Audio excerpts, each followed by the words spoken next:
Hello, welcome everybody to this closing panel of Nextv Ads USA 2021. After spending the 4 preceding sessions today dissecting the advanced TV advertising ecosystem by focusing on the opportunities, the challenges, and the offerings that each of the main players in this complex ecosystem are facing and working on, we will close the conference with this unmissable panel where 6 of the country's leading video advertising experts will help us understand what strategies will be needed for national addressability to become a key component of marketers' media spending in 2022 and beyond.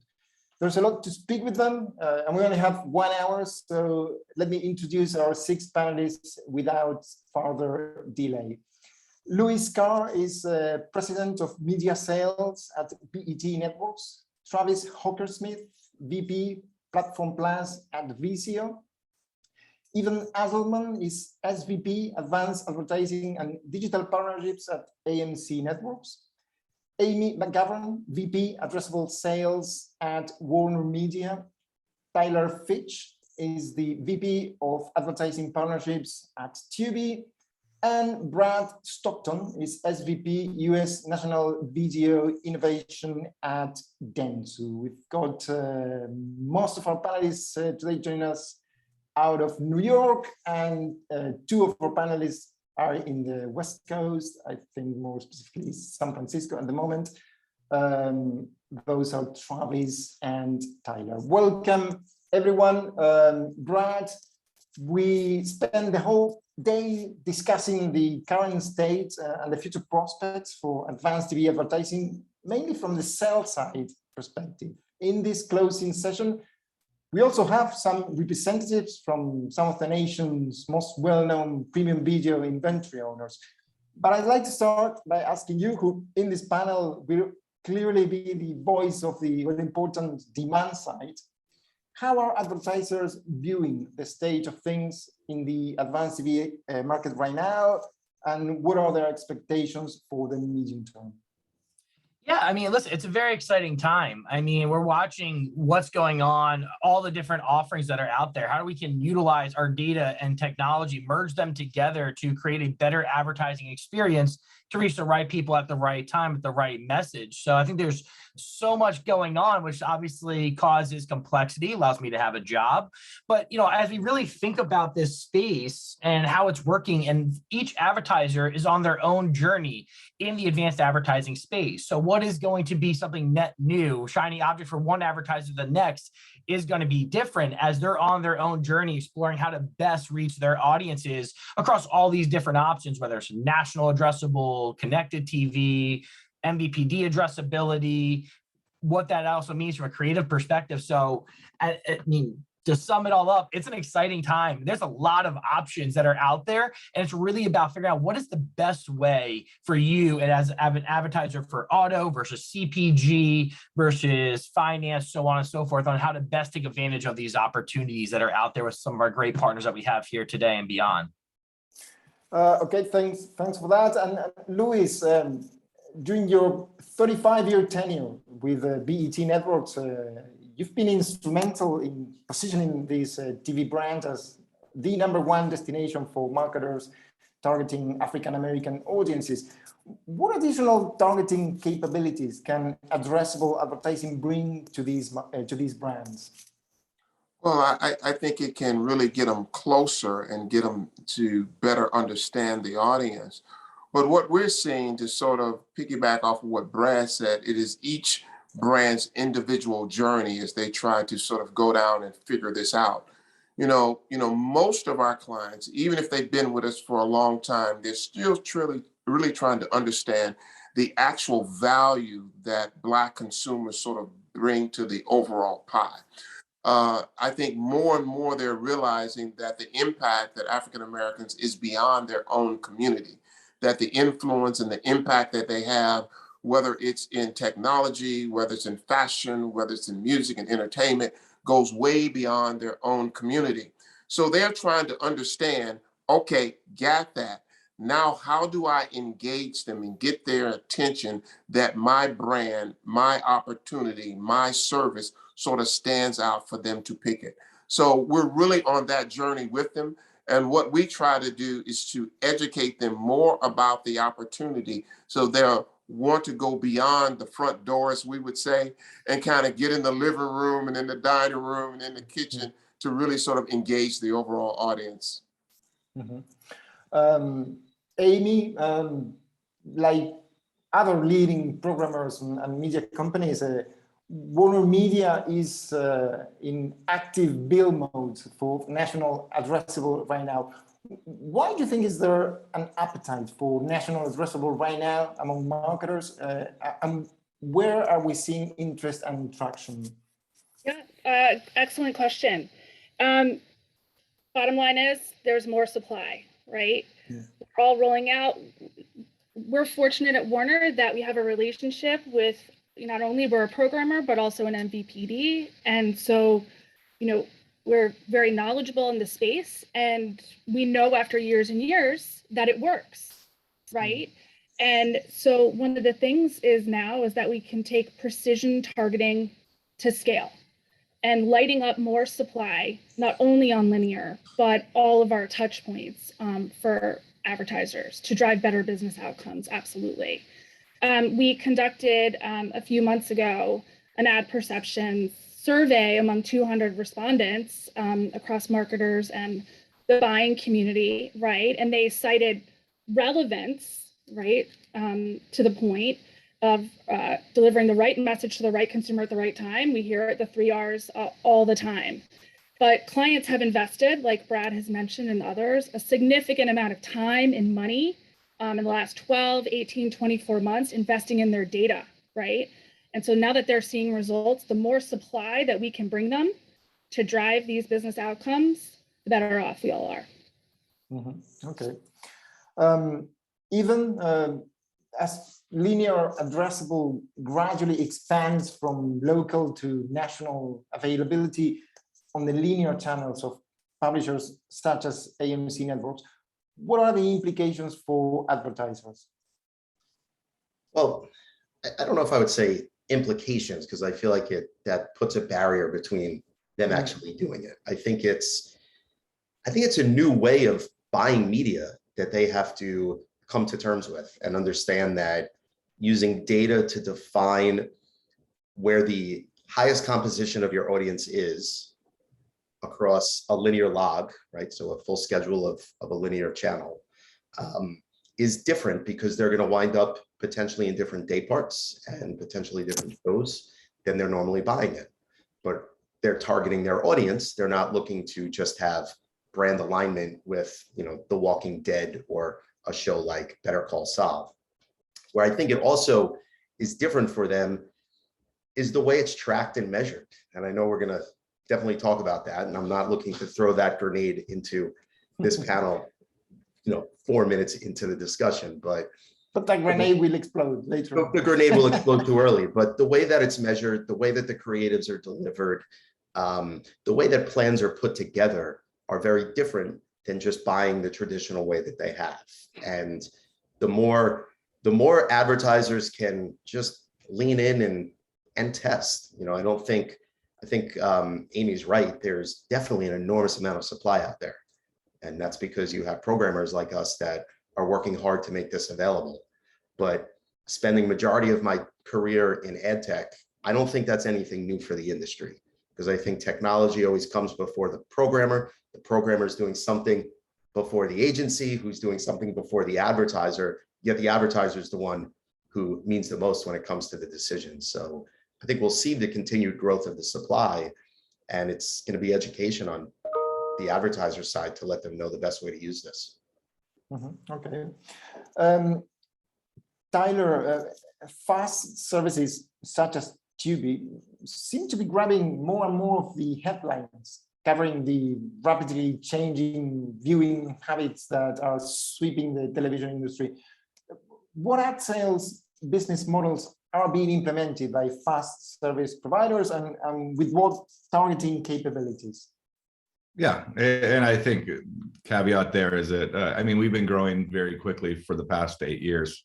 I feel weird saying 6 years is long next to Lewis, who's been there for so long, but really, this is the conversation that we're having with marketers right now. And Tubi started as an ad tech company, and so we're able to go into marketers and talk with them about their KPIs and understand how they want to buy media on the biggest screen in the house. And so it's been really interesting to see, especially going up, getting through acquisition with Fox, and just moving from programmatic into the TV world, and now we're into addressable world, and being able to add on more bells and whistles to make marketers feel comfortable spending dollars on connected TV. I think that's really the purpose here of all of this, is really showing the value of being able to buy on this new medium of advertising. So it really depends on where the company's at and where their ability is to sell. Tubi's gone through that progression where they started as programmatic, and now we're in the upfront and with Fox. And so it's really changing all the time. That's why it's not boring. That's why Brad keeps us on our toes.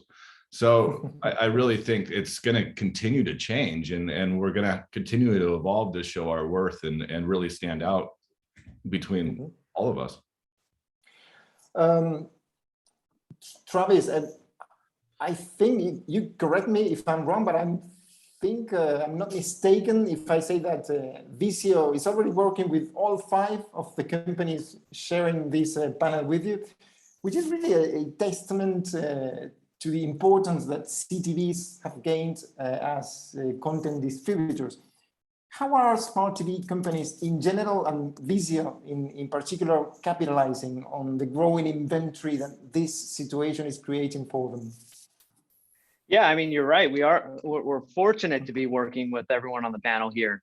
You know, as an OEM, we view ourselves as kind of playing a central role in the ecosystem, partially for viewers, partially for advertisers. For viewers, what we do is we distribute content. Obviously, we distribute the content from those on the panel and others, and we also make content discoverable on the platform. There's so much content that a viewer can consume. Is part of our role to help them find content that they're interested in. For advertisers, we really aggregate scale. Ultimately, as a distributor, as an OEM, we can bring scale across a wide array of content, and then apply advanced audience targeting across that scale. One of the ways that we do that is with our ACR data, for example. But we also are really helping to set industry standards that promote interoperability across things like DAI. So those are kind of the roles that we view ourselves as playing in the industry, and how we're capitalizing on this massive growth in streaming and linear addressable. Brad, with so many video advertising vendors out there today, and we've seen them across the day today, we see them across this panel, some of these vendors even selling the same inventory. How are agencies deciding where and how to invest their clients' budgets?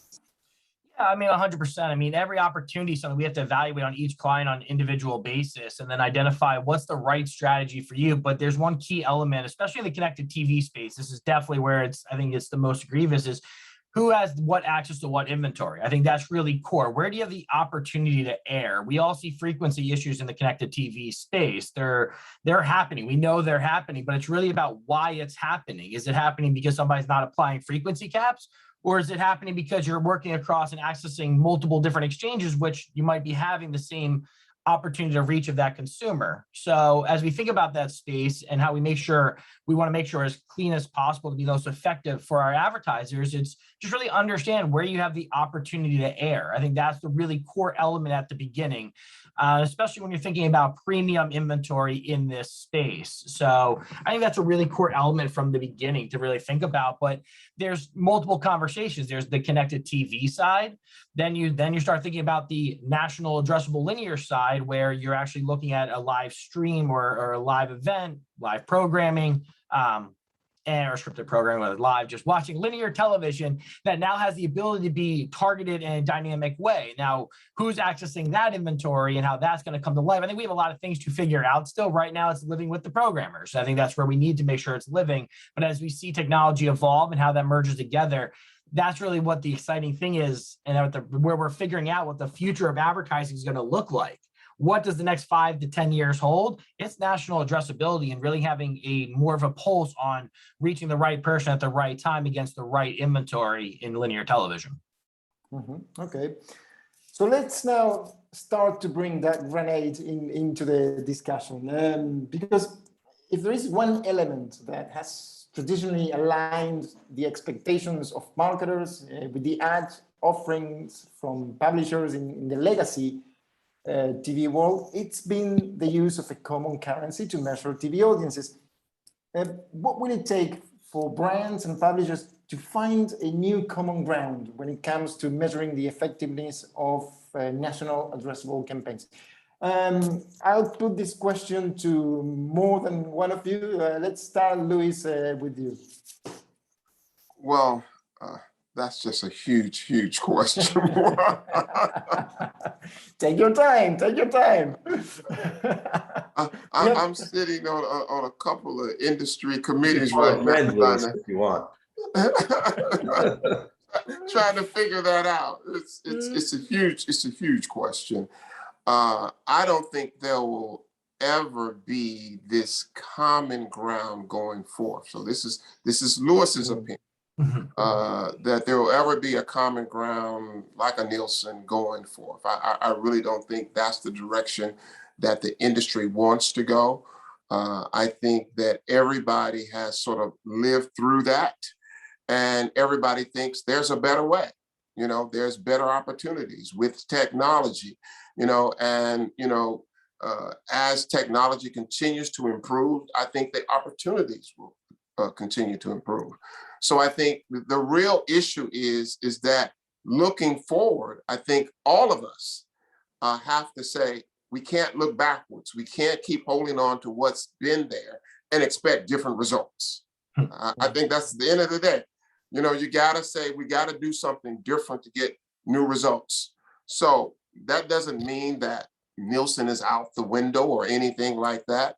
That means that other people are in the window now, and that there will be other opportunities that we all have to embrace. And then I think advertisers, one by one, will say, let me see which set of these KPIs and which set of this measurement works for me.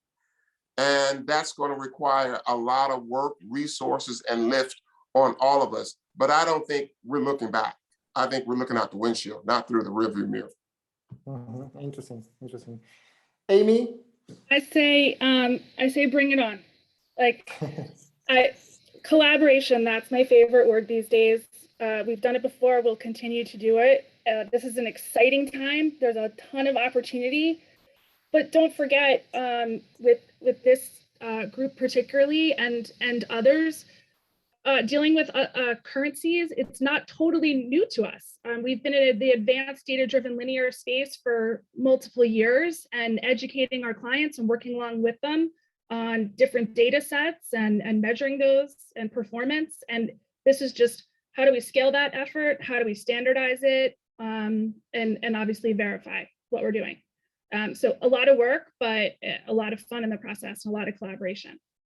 Yeah, it's funny when I go back to what you kicked us off with, how do we understand the effectiveness? Now we're measuring the effectiveness, and then there's currencies that play a role in this. Of course, we're talking about changing the currency, but it's all about what are you trying to measure? I go back to what Lewis said, which was what works from one advertiser to the next. If you're trying to understand sales versus foot traffic versus, website conversion, I think those are all elements of it. I think we have to think about, well, I'm going to steal Travis, who stole my favorite word, which is interoperability.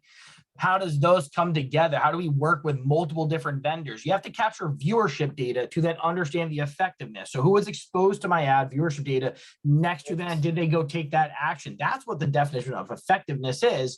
And you want to do that with premium video, which is why you have this conglomerate here of all people, unbelievable premium video that consumers are going to watch. Remember, consumers don't go to watch advertising. Maybe we do because we're all media dorks and I go to watch, commercials with content in between. But reality is consumers are going to watch Better Call Saul. So when they're watching Better Call Saul, when we are exposed to our ad, then did they take that action? Because we got to the right person at the right time, at the right message, sticking on those 3 R's. So I think it's about interoperability and reaching those right person, but understand, did they take that action? And that's where we have to take the viewership data with those third-party attribution partners to really understand that action that's being taken, to truly understand effectiveness. Even I see you nodding. Yeah, I mean, I'll echo a lot of what they said. I'll take a little bit of a different point of view, just because I didn't grow up in TV. I grew up in ad tech and digital, and looking at the topics that we're struggling with today is something that we solved in digital a while ago. And I think we, as an industry, need to realize that there's always more than one tool that can report on performance. And we're not the only industry that had to figure this out. The financial industry figured it out very quickly. There's 3 credit agencies. You go and apply for a mortgage, and they take your middle score, and that's how they determine if you're credit worthy or not, or where you fall within their credit worthiness. In digital, we have a handful of companies that measure the validity of traffic and the performance of a campaign. It's not just one. So I'm excited about what's going to come to life in TV. I think it's not only just measurement. I think, to Brad and Travis's point, it's interoperability, which just means me as a programmer, I need to be able to figure out how to work with AT&T as a distributor for us, as well as Vizio, and as well as the other MSOs, all have to be on a common, let's just call it protocol. In digital, we figured that out with programmatic. Everybody built a programmatic business on top of a standardized RTB protocol.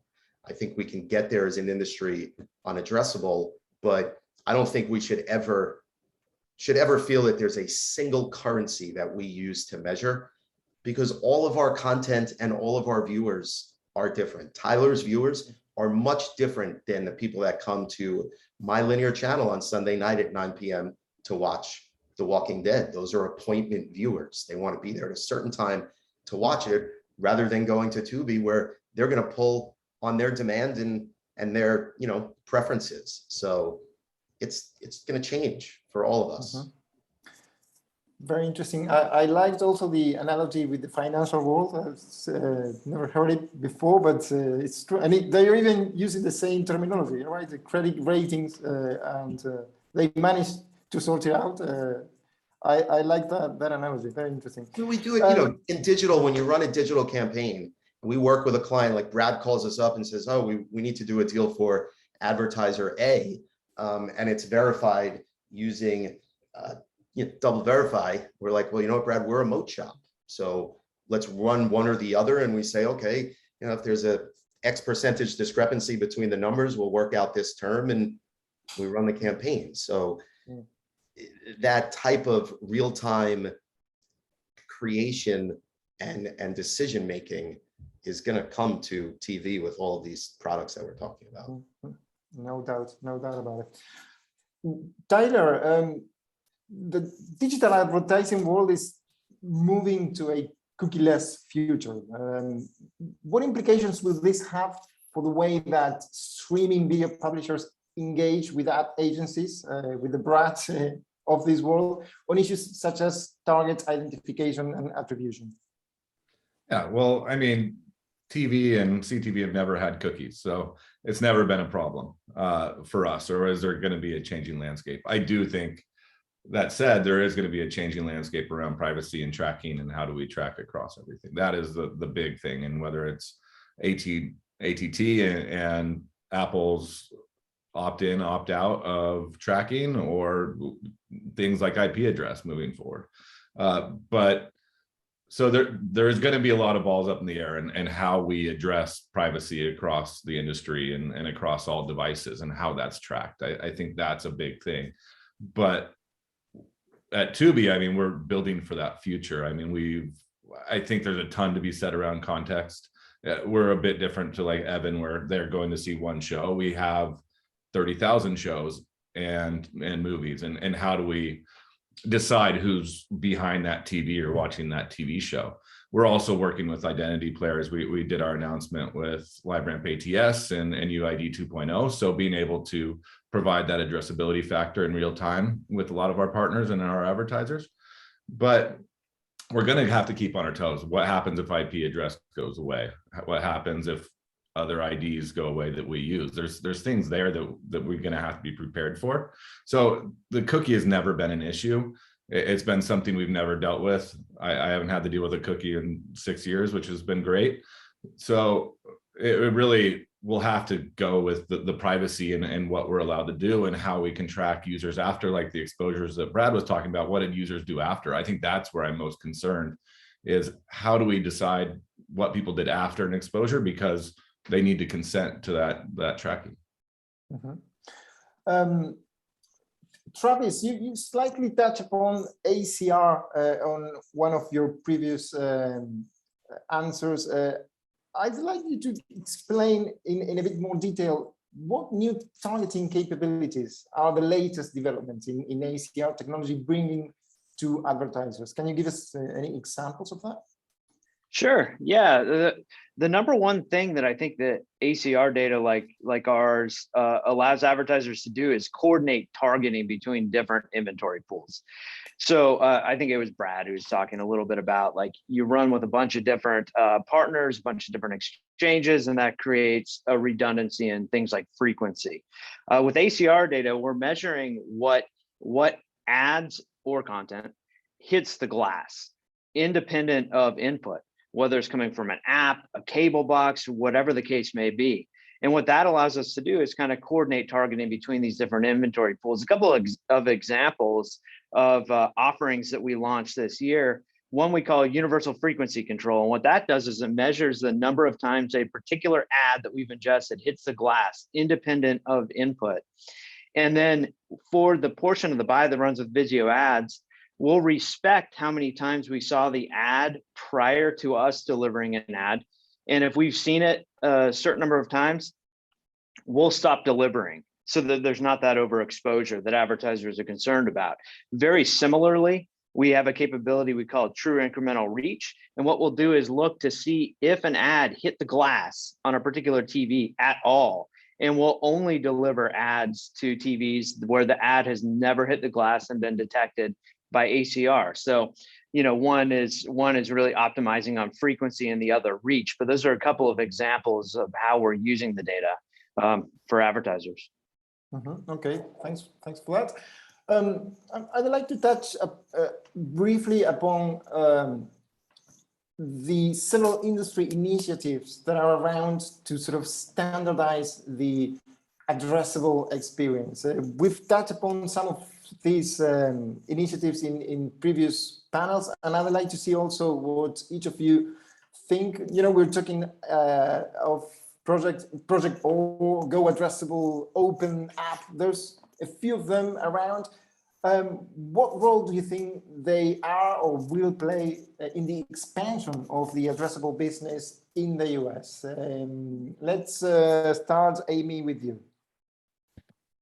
Yeah, sure. I personally, I'm a huge fan. We're obviously members in a couple of different ways as an MVPD and a programmer. There's nothing better than consortiums to consult with our constituents. Like we said, we have different, you know, the buying community and the advertisers have several different objectives they need to achieve. And if we can come together and make this process easier and there's less friction, you know, the advertiser will absolutely benefit. It's the only way we're going to move forward. So we're huge proponents of it, and I welcome more of them as we move forward into 22. Absolutely. Okay, Evan?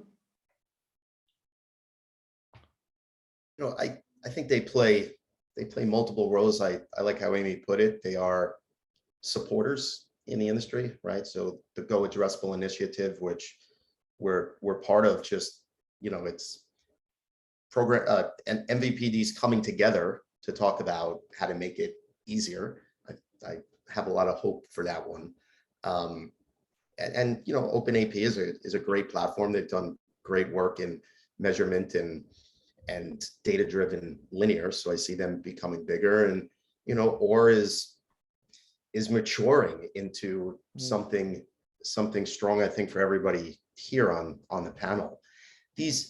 As long as the participants in the consortiums participate, they always bring value. And once the participation goes away, it's just a burden, and then people get scared away. So, but it's interesting because you put it in a way you think there's room for all of them. It's not a sort of a competition between them. There's room for all of them to grow. They all do kind of different things. The three examples that you threw out there are similar enough to say that they're within the same category, but they're different enough also that they each have their own place within the space. Okay. Brad, what's your take on it? How do you see it from the advertising side?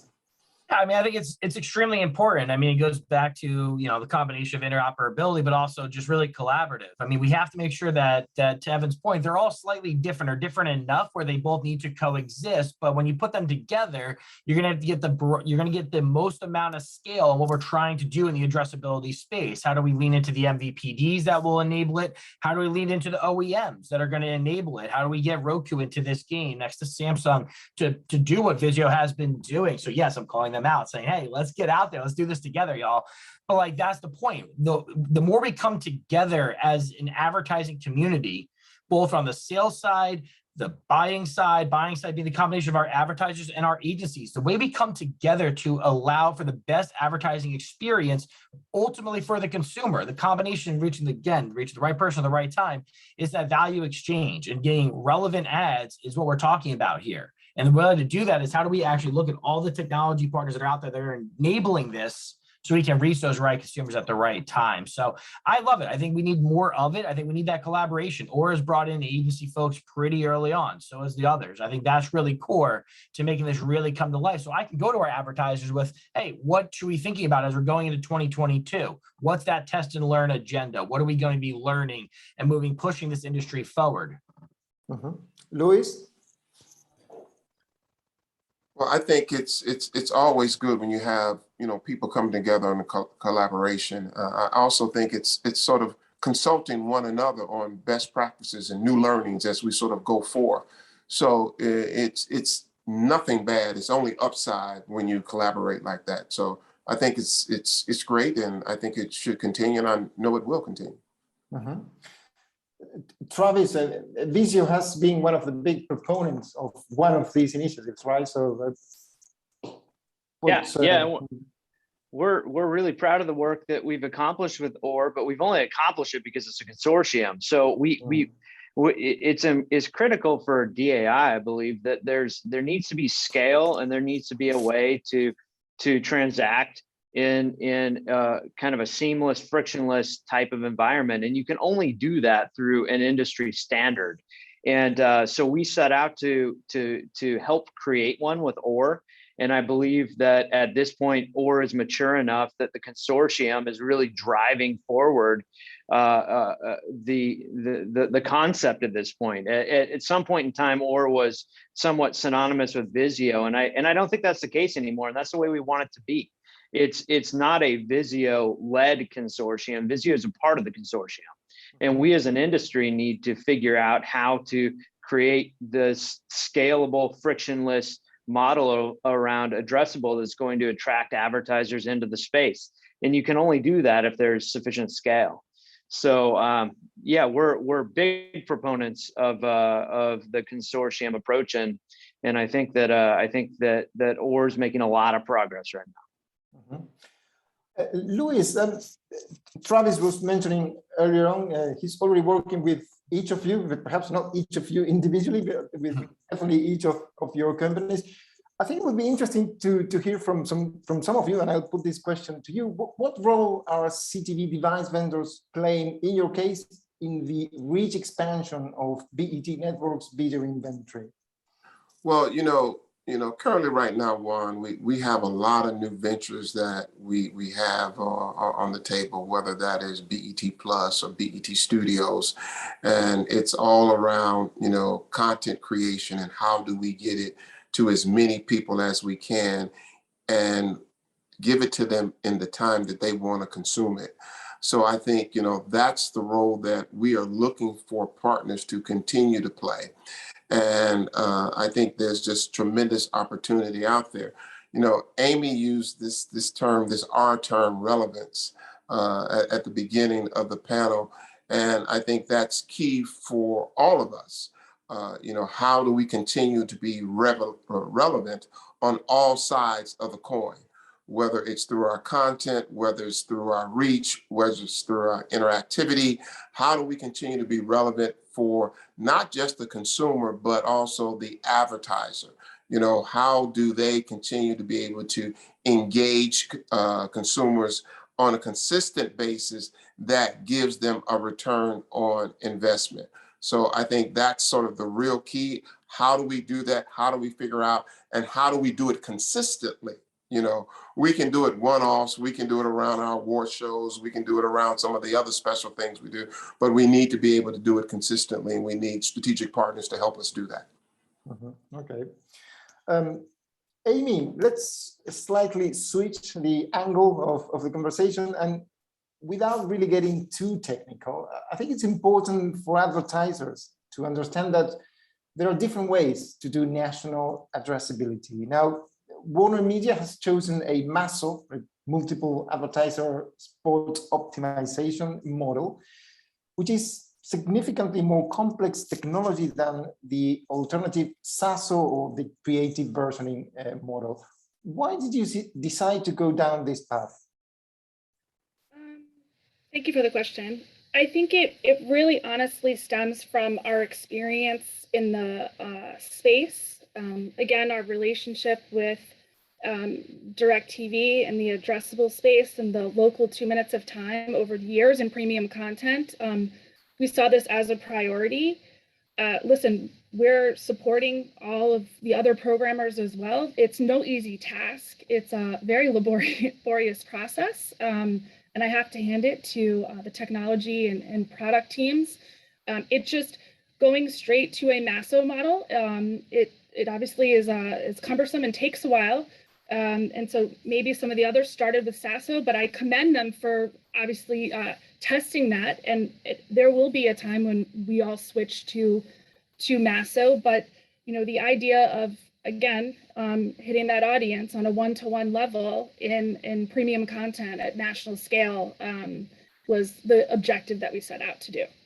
So, and again, just friendly reminder, it's now beyond linear, right? Which is fantastic that we'll be able, we're able to do that, but all the other endpoints as well. So whether that's VOD or digital video.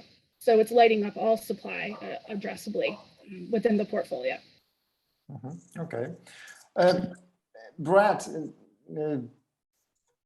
what, again, from an agency such as DENSU, what are you paying attention to when you're building your strategy around national addressable, especially in a MASO model? Yeah, there's a lot of things to get figured out still, quite frankly. Now, that doesn't mean we don't do something about it. It doesn't mean we don't go out there, test and learn. I mean, we're doing some great stuff with AMC Networks now that we're really excited to see the results. And then how do we scale this out? How do we take advantage of the full offering? But as we think about, what's going on, so I want to say negative, but I'm going to call out some of the things that we need to figure out as an industry, right? SASO is a little more straightforward, but there's things we need to call out about SASO. So doing a single advertiser deployment. So taking one of my own spots, so one of my CPGs, we run our spot, but then we insert a specific creative for a certain household, right? That's the definition of addressability. So as we think about the SASO model, we need to make sure that that new creative that we're inputting there, if it's for the same brand, does it have the right target associated with it? Is the creative matching the audience that we're ultimately trying to reach? That's a conversation that needs to happen a lot more upstream at the creative agency level. Make sure we're making creative detailed and for specific audiences, and then deploying it and making sure it's aware. We can do that in the national linear TV space and digital video, of course. As we think about the MASO model and the real, what we need to figure out in 22, 23, 24 and beyond is who are we dynamically replacing with said spot? So are we talking about replacing one of my generic spots that are running for one of my advertisers? Or are we talking about replacing a promo spot? And if you're replacing a different category spot, am I getting those impressions recouped and back to my national buy for one of mine? And please do not be replacing any of my spots, guys. So like, as we think about that, not that that's not something we can't figure out, but we do need to figure this out. This has to be a conversation. Am I going to get discounts for having my spots that might potentially be replaced? Or I need to pay, well, I'm not going to say the word premium on spots to not be replaced because I'm not going to put that in any of my sales guys' heads here. But, you know, how does that come to life? How do we figure this out as an advertising community? Obviously, reaching the right person is good. Waste isn't also a bad thing for a lot of our brands. A lot of times we want to make sure we have mass awareness, but then hone in on the right creative to the right person. That's where that SASO model does make sense. That's the strategy we all have to figure out and put together on this. So I think I'm very excited about what's going to be coming on the forefront, but we have a lot of things to figure out. And the last thing I'll say, I promise, because I can go on forever here, and I know that, as we think about MASO or SASO, it's really about how do we put all these offerings together to get that mass scale and mass reach associated with this. Vizio's footprint is absolutely phenomenal. I'm going to throw out some numbers here, Travis. You keep me honest here, but roughly 15 million households across the US, of which 7 million are cord cutters, right? So you have a good about 8 million national linear TV enabled households. That is awesome. That's great scale on an addressable front. How do I pair that across all the folks across the board that can enable this for a strategy to really have critical mass across the 100+ million households or 85+ million cable households in the US? Mm-hmm. Mm-hmm. Very interesting. Very interesting. And you touched upon something that it's not very usually discussed, which is you need to get in. It's all very well talking about the technical difficulties of some of these approaches, but what happens with the creative agencies? How do they need to get into this picture in order to do something that you described so well? Getting the right creative in front of the right person at the right time, right? So that involves a lot of work from the creative side that is not usually what we focus on. We focus on the technical discussion. There's a whole separate discussion going on there. Very, very, very interesting. 100%. I think about something that Evan said earlier too, right? Where this whole thing starts with ad tech, then it gets to the publishers, the agencies, the advertisers, but the creative agency is absolutely a part of this. We know creative plays such an integral role on the impact and the effectiveness of any advertisement campaign. A bad creative is a bad creative. A good creative is going to work, and it's going to work even stronger if you're reaching the right person with that creative. So it's really, when we talk about collaboration, we've been talking about it from an ad tech and agency perspective, and creative is just as much a part of this as it ever has been before. And I think that is core to bringing that really to life. I think Louis can speak to about anybody else. We know that the right creative is going to resonate with your audiences, and if it's unauthentic, you're not going to be bought. You're going to fall to the bottom of that list. I think that's really core to where we need to push the industry forward. But that's collaboration that we all need to do together. And I look at our own agency and say, we need to make sure we're at the forefront of our clients, working with whomever their creative agency is. Where are we going to be airing? How do we do personalization at scale? Mm-hmm. Very interesting. Even I think you have a hard stop in 3 minutes. So final question to you. What challenges does the TV industry face in terms of managing the expectations connected with the speed at which the inventory moves in addressable TV campaigns versus those, almost real-time targeting techniques that marketers in the digital programmatic world have grown used to? I think they're going to be pleasantly surprised. I don't even think it's an expectation to manage. And I say that, with truth, but a little sarcastic too, because when advertisers have done any type of data-driven linear buy, the amount of time it takes for a segment to get to the distribution partner, for matching to happen, for attribution to happen and reporting, it's longer than I think anybody could actually use that data to impact the buy to change its performance, which is what happens in digital. So as we progress, the ability to create data segments in real time and send them to a MVPD electronically is an advancement, right? The ability to use different technologies like what Vizio has with OR implemented allows people to leverage real-time analytics and get feedback from the TV in real time. So I guess the only expectation that I would call on the advertising community is, you got to get these things to us quickly so we can move at the pace this thing needs to move, because it doesn't, delays installing doesn't work very well with these transactions. Thanks for that, and you're free to join your next appointment, Ivan. So thanks a lot. We will continue with our 5 distinguished panelists for another 15 minutes. Thanks, Ivan. Tyler, have you identified specific scenarios where the user experience could be somehow compromised by the introduction of programmatic or advanced advertising capabilities into your OTT service? And if so, what steps can be taken to minimize such pain points? Yeah, well, look, there's a lot of free services out there, and Tubi didn't get where they are today because they had a successful upfront or better advertising than anybody else. We're here because of user experience and personalization, just like ads. We look at content just being that driver of engagement and keeping people coming back to Tubi, where they really owe us nothing. They're not paying us a monthly subscription. But to that point, the ad experience is also very important in keeping them coming back. And I hear the biggest gripe that from everybody here is that the frequency management and just being able to handle pods correctly is a huge deal. And that's every time I talk to anybody or tell them where I work, it's like, oh, how do you handle the over frequency or back-to-back ads? And we've taken a technology driven approach here. And I think, to be honest, I think we built this product for Brad. So he's famous within Tubi, but we built our advanced frequency management tool that handles that same. And it sounds like Travis has something similar at Vizio, but we're looking at the full pod and looking at how we can improve user experience, realizing the frequency, being able to handle multiple people. And that's the tough part with CTV. And when Brad talks about confusion, how to buy, like, we are obligated to give impressions other places so we can overlap, but it doesn't have to be that way. And we can work in a scenario where user experience comes first. And I think that's a big pain point for us, is we always want to keep that user experience, and working with the Vizios of the world to improve that user experience and really have the transparency into what ads we're showing and where, to make sure that it's happening.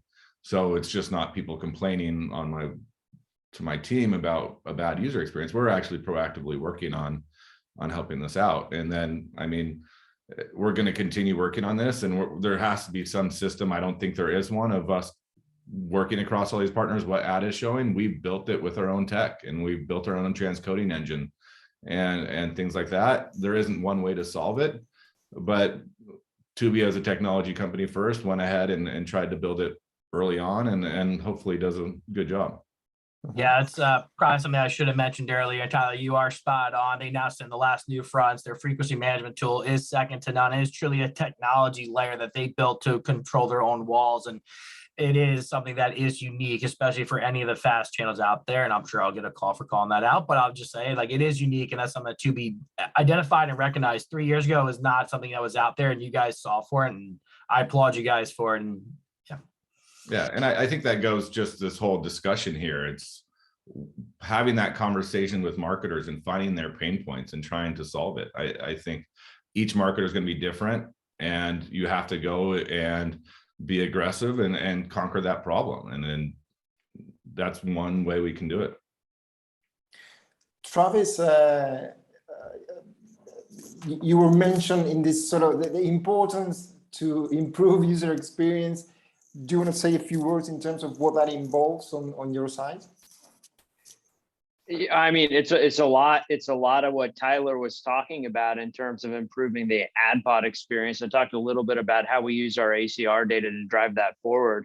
I think it's a real iterative process, though. We're still, as an industry, working on perfecting this as we're piecing together ad pods in real time, right? It's a little bit different than the way things work in linear, obviously, and it's a challenge, but I think it's a challenge we're making a lot of progress on as an industry, using ACR data, using proprietary tech, and within different apps. It's an ongoing iterative process, though. Mm-hmm. Staying with you, Travis, how significant is, as an advertising product for a smart TV vendor, the ability to sell digital units on their own streaming content hubs? In your case, is the Smartcast home screen. That's in Vizio's case. We had a conversation earlier on with LG. They have a similar approach. And what are advertisers mostly using this specific property for? Yeah, I mean, the key role of Smartcast as a user experience is to help aid in content discovery. So when you come into Smartcast, for anyone who has a Vizio TV, you'll see that it's very content driven. It promotes various content across various applications. And when you're, as the viewer coming into the Smartcast environment, the expectation is that you're going to get recommendations for content that you want to watch. And what we do is we reserve some percentage of our home screen for advertisers or content owners to promote their content. Content owners like Tubi, content owners like BET.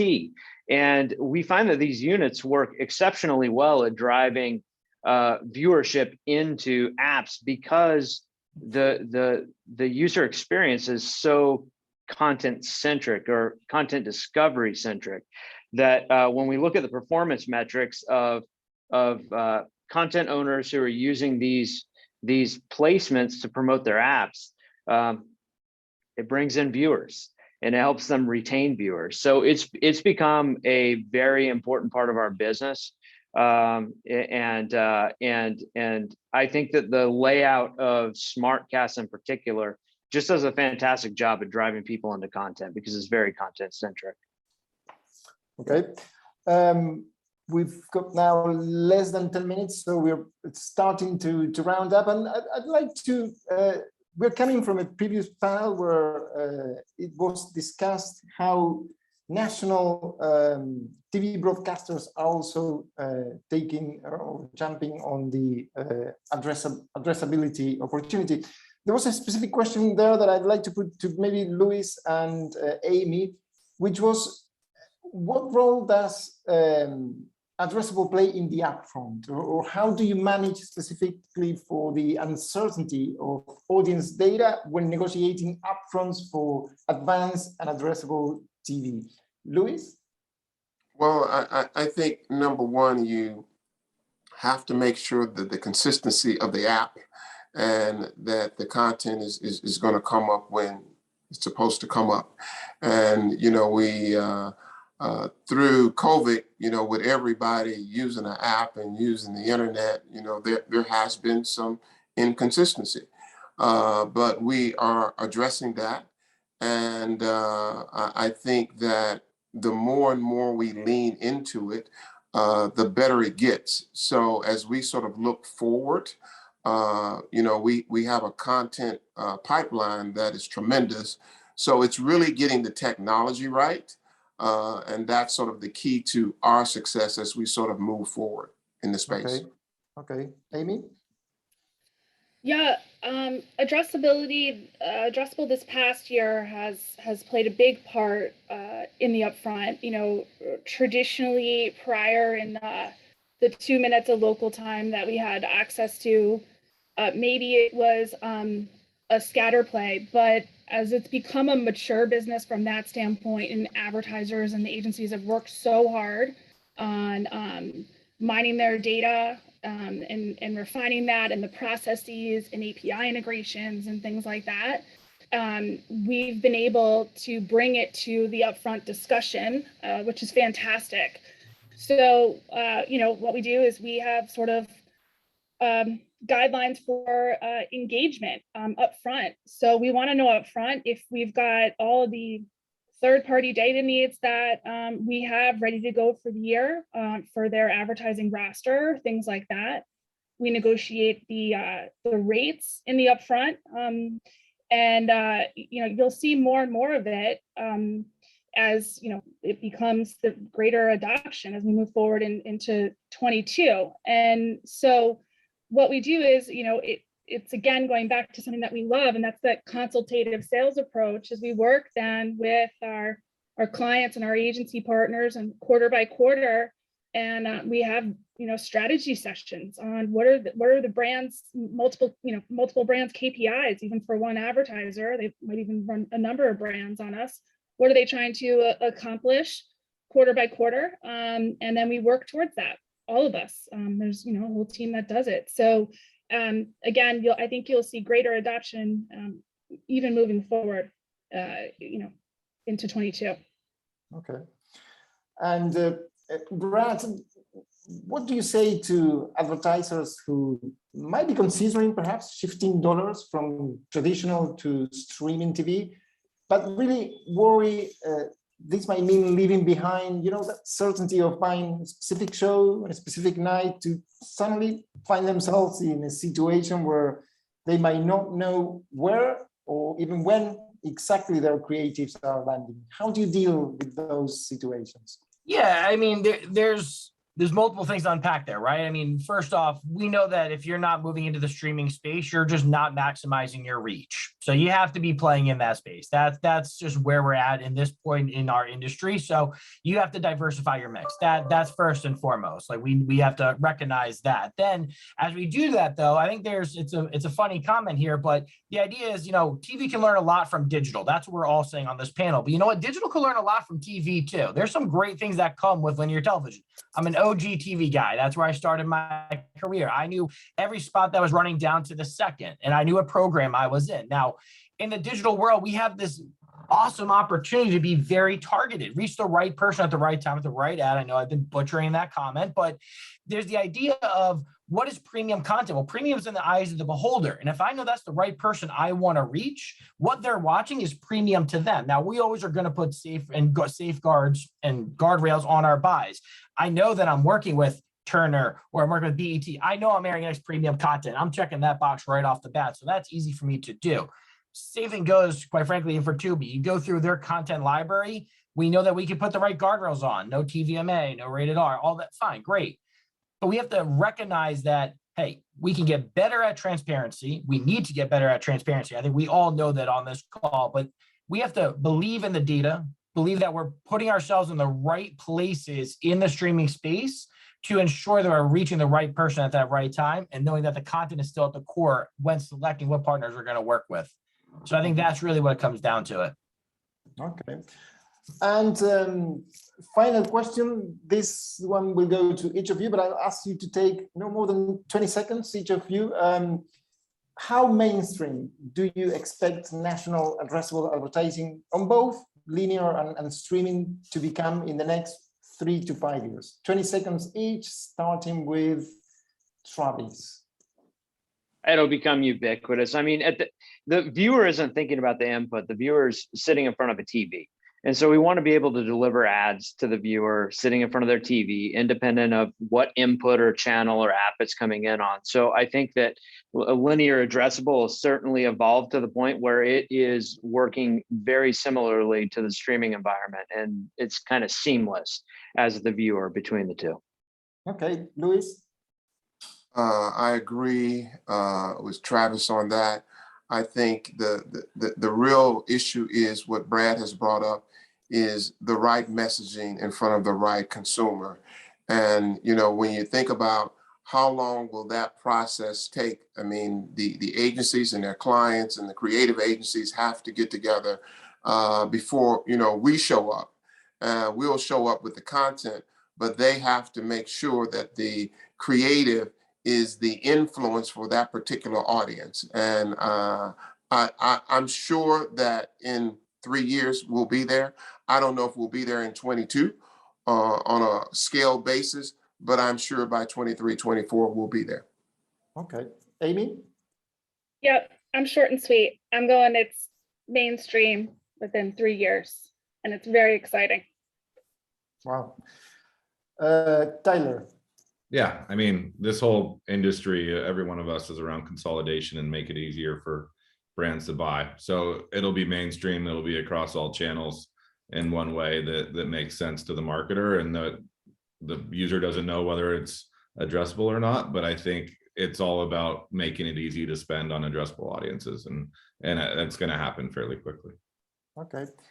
And final word goes to our advertiser representative, right? Streaming's there, so I think we've already checked that box, quite frankly. I think we've already know best practice how to do it. I think on the national linear TV side and getting addressable on that end, I think we're a little ways away. I think we're optimistic that we know we can enable the technology. I think the strategies to do it at scale is what we ultimately need to figure out. I think 22 is going to be a big year to doing that figuring out. So I'd like to come back to you in a year after we really hit the pavement on a lot of these technology enhancements to really figure this out. But it's here, and it's definitely going to be at the forefront in 2022. We'll take your word for that. We'll definitely coming back next year to find out more. This is all the time we have for. I want to thank our 6 speakers for their really very insightful comments. Hope everyone in the audience found this session as interesting as I did. So this brings to an end our first edition of Nextv Ads USA. We've had the privilege of listening and learning from the nation's biggest names and brands in advanced TV advertising. They shared their expertise, their guidance, their viewpoints about where we're going, how fast, and what still needs to happen to bring into the mainstream, as we've just heard, some of the futuristic and exciting technology and ad products that were so well described throughout today. I want to thank our sponsors who made this event possible, our silver sponsors, Edcast, Penthera, and Harmonic, our bronze sponsors, Conviva, and our media partners, Variety Intelligence Platform. Let me wish everyone a very happy, prosperous, and above all, safe and healthy holiday and New Year. See you soon. Thank you.